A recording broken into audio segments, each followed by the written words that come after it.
Update دیں گے آپ کو کراچی سے۔ پاکستان سنی تحریک کے مرکزی رہنما فہیم الدین شیخ نے کہا ہے کہ ختم نبوت کے تحفظ کے لیے اپنے اسلاف کے نقش قدم پر گامزن ہیں، مر سکتے ہیں، آقا کریم صلی اللہ علیہ وآلہ وسلم کی شان میں گستاخی برداشت نہیں کریں گے۔ ناموس مصطفیٰ صلی اللہ علیہ وآلہ وسلم کے تحفظ کے لیے جان نچھاور کرنے والوں کا نام تا قیامت چمکتا رہے گا۔ یہود و نصارہ کے ایجنٹ پاکستان میں ناموس رسالت ایکٹ کو کمزور کرنے کے درپے ہیں۔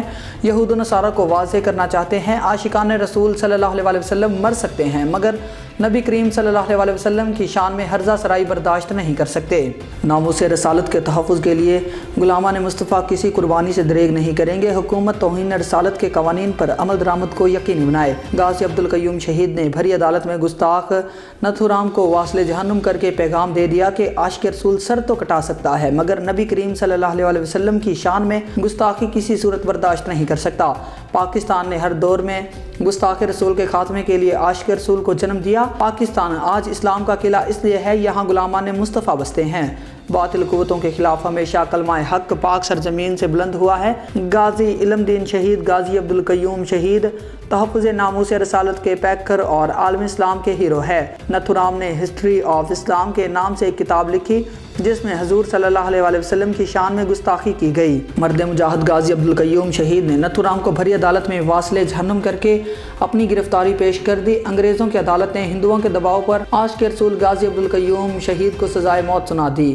19 مارچ 1935 کو کراچی کی سینٹرل جیل میں آپ کو پھانسی دے دی گئی۔ آپ کی لازوال قربانی کے سبب مسلمانوں نے حرمت رسول کی تحریک چلائی جس میں آپ کے وکیل نے بھری عدالت میں کہا کہ حرمت رسول کا تحفظ کرنا ہر مسلمان کا فرض ہے۔ ان خیالات کا اظہار انہوں نے غازی عبدالقیوم شہید کی یوم شہادت کے موقع پر مزار پر حاضری کے بعد زائرین سے بات چیت کرتے ہوئے کیا۔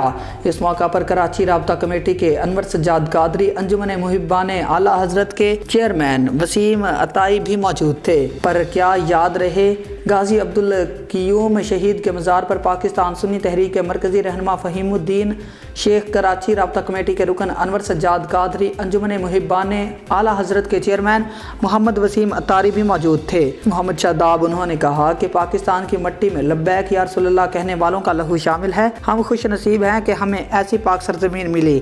ہمیں اپنی زمین سے محبت کرتے ہوئے ملک کو اسلام دشمن قوتوں کو شکست دینا ہوگی۔ اسلام و ملک دشمن قوتیں ایک بار پھر مسلمانوں کے دلوں سے حب رسول ختم کرنے کے لیے سر اٹھا رہی ہیں۔